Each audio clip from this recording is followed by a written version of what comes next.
Hello guys, magprito tayo ng fish ngayon guys para almusal. Ang gatong natin guys is papel pa rin.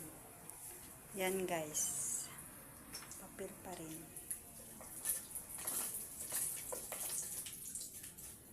Fish ang ulam natin sa umaga. Ang gatong natin is papel. Yan guys. Galing maubos ang papel guys, pero mabilis makaluto.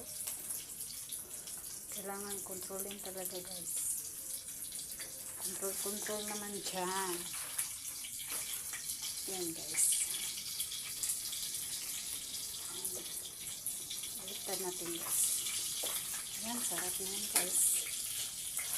Sarap ang almusal sa umaga. Breakfast is